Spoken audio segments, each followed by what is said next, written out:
বিশ্বকাপের বাণিজ্যিক স্বত্ব বিক্রি নিয়ে তৈরি বিতর্কে সদস্য দেশগুলোর কাছে ক্ষমা চেয়েছে ফিফা। তবে একই সঙ্গে সভাপতি জিয়ান্নি ইনফান্তিনোর প্রতি পূর্ণ সমর্থনও পুনর্ব্যক্ত করেছে সংস্থাটি। কিন্তু এরই মধ্যে ইনফান্তিনোর নেতৃত্বের ওপর আস্থা হারানোর কথা জানিয়েছেন কানাডার প্রধানমন্ত্রী মার্ক কার্নি। ভোগান্তি ভুলে চলে আসুন রিগালে, ওয়ারেন্টি সহ স্টাইলিশ কালেকশন নিয়ে রেডি রিগাল ফার্নিচার।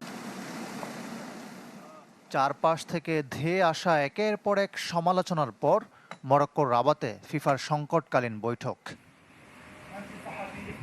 বিশ্বকাপের বাণিজ্যিক স্বত্ব বিক্রির বিতর্ক সামাল দিতে শেষ পর্যন্ত ক্ষমা চাইতে হলো বিশ্ব ফুটবলের নিয়ন্ত্রক সংস্থাকে। রাবাত সভার পর এক বিবৃতিতে সদস্য দেশগুলোর কাছে আনুষ্ঠানিকভাবে দুঃখ প্রকাশ করেছে ফিফা।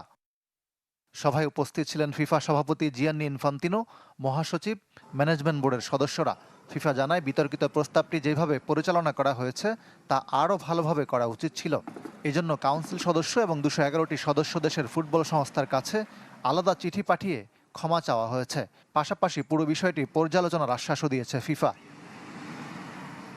তবে ক্ষমা চাইলেও সভাপতি জিয়ান্নি ইনফান্তিনোর প্রতি সমর্থন পুনর্ব্যক্ত করেছে ফিফার নেতৃত্ব। একই সাথে প্রস্তাবটি যেহেতু প্রত্যাহার করা হয়েছে, তাই এখন থেকে ফিফার সুশাসন ও স্বচ্ছতা নিয়ে ভিত্তিহীন অভিযোগ সহ্য করা হবে না বলেও হুঁশিয়ারিও দিয়েছে।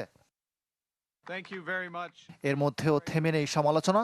এবার ইনফান্তিনোর উপর অনাস্থা কানাডার প্রধানমন্ত্রী মার্ক কার্নির। এত গুরুত্বপূর্ণ একটি বিষয় নিজের ঘনিষ্ঠ উপদেষ্টা, প্রধান পরিচালন কর্মকর্তা কিংবা বোর্ড সদস্যদের না জানিয়ে বিবেচনা করা বা প্রস্তাব দেয়া সুশাসনের পরিপন্থী। যা ঘটেছে এবং যেভাবে ঘটেছে তারপর থেকে মিস্টার ইনফান্তিনোর ওপর আমার আর কোনো আস্থা নেই। বিশ্বকাপের বাণিজ্যিক স্বত্ব পরিচালনার জন্য নতুন একটি প্রতিষ্ঠান গঠন করে তার 20% শেয়ার বেসরকারি বিনিয়োগকারীদের কাছে বিক্রির পরিকল্পনা করেছিল ফিফা। উয়েফা সহ বিভিন্ন পক্ষের তীব্র সমালোচনার মুখে শেষ পর্যন্ত প্রস্তাবটি প্রত্যাহার করা হয়। 2016 সালে ফিফা সভাপতি হওয়ার পর এটিকে জিয়ান্নি ইনফান্তিনোর নেতৃত্বের সবচেয়ে বড় সংকট হিসেবে দেখা হচ্ছে। ইকরাম হোসাইন, চ্যানেল 24।